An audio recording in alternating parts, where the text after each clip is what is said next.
բայց քաղաքական հայտարարություններից բացի մենք նաև նախորդ տարի ընդունել ենք Հայաստանի Հանրապետության Եվրոպական միությանը անդամագրվելու գործընթաց սկսելու մասին օրենքը, որը հիշեցնեմ նախաձեռնվել էր քաղաքացիական հասարակության կողմից եւ քաղաքական մեծամասնությունը մի ինչ-որ պահի նաև միացավ այդ նախաձեռնությանը եւ այդ նախաձեռնությունը ստացավ օրենքի ուժ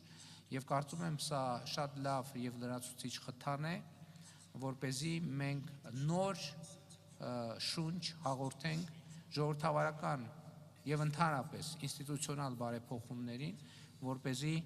հնարավորինս արագ հասնենք Հայաստանի Հանրապետության Եվրոպական միության ստանդարտներին համապատասխանող երկրի կարգավիճակի։ Նախկինում ասել եմ, հիմա էլ եմ ուզում ընդգծել, սա մեր միջանկյալ հիմնական նպատակն է, որովհետև մենք հասկանում ենք, որ որևէ երկիր չի կարող Եվրամիության լիիրավ եւ լիարժեք անդամ դառնալ առանց Եվրամիության ստանդարտներին համապատասխանելու եւ հետեւաբար մեր առաջնային խնդիրն է նախ համապատասխանել Եվրոպական միության ստանդարտներին, իհարկե Եվրոպական միության մեր գործընկերների աջակցությամբ։ Երբ մենք արդեն լիարժեք համապատասխան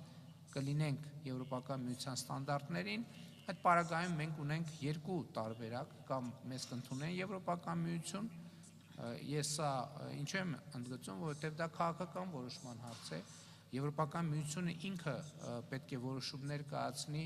մենք դեռ չգիտենք, թե արդյոք Եվրոպական միությունը կարող է նաև որոշում կայացնել, որ չի ընդլայնվում այլևս որևէ պատճառով, բայց եթե մեզ կընդունեն Եվրոպական միության անդամ, մենք ուրախ եւ երջանիկ կլինենք դրա համար, եթե մեզ չեն ընդունի Եվրոպական միության անդամ, բոլոր դեպքերում մենք կլինենք շահած դիրքերում, որովհետև Հայաստանի Հանրապետությունը կլինի եվրոպական ստանդարտներին համապատասխանող երկիր սրանից բխող բոլոր դրական արդյունքներով։ Ամփոփելով, ես ուզում եմ այս առիթը օգտագործել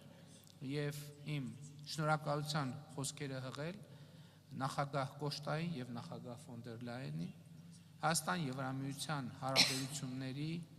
զարգացման, խորացման ուղղությամբ իրենց անհատական ջանքերի եւ անձնական աջակցության համար, հարգելի գործընկերներ, ողջ այս ընթացքում մենք զգացել ենք ձեր աջակցությունը, մենք զգացել ենք նաեւ ձեր խոսքի հուսալիությունը, որովհետեւ ես հիշում եմ մեր ընդունած հայտարարությունները ընդամենը մի քանի տարի առաջ, որի հիմնական իմաստը այն էր, որ Հայաստանի Հանրապետությունը եւ Եվրոպական միությունը ուսի տված առաջ են շարժվելու բարեփոխումների եւ դիմակայունությունը զարգացնելու եւ տնտեսությունը զարգացնելու ճանապարհով եւ այսօր գիտեք հետահայաց նայելով նույնիսկ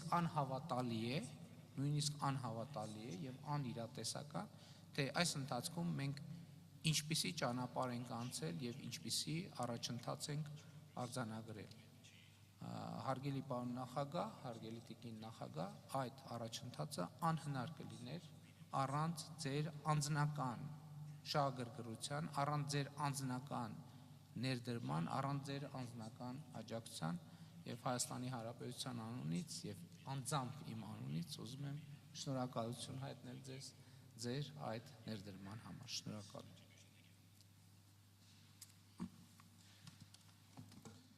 Dear Prime Minister Pashinyan, dear Ursula, allow me to begin by offering my warmest congratulations to Prime Minister Pashinyan on the success of the summit of the European political community yesterday and today's also նույնպես պատմական երբևէ առաջին Եվրոպական միության եւ Հայաստանի գաղափարաժողովի կապակցությամբ սրանք երևելի ձեռքբերումներ են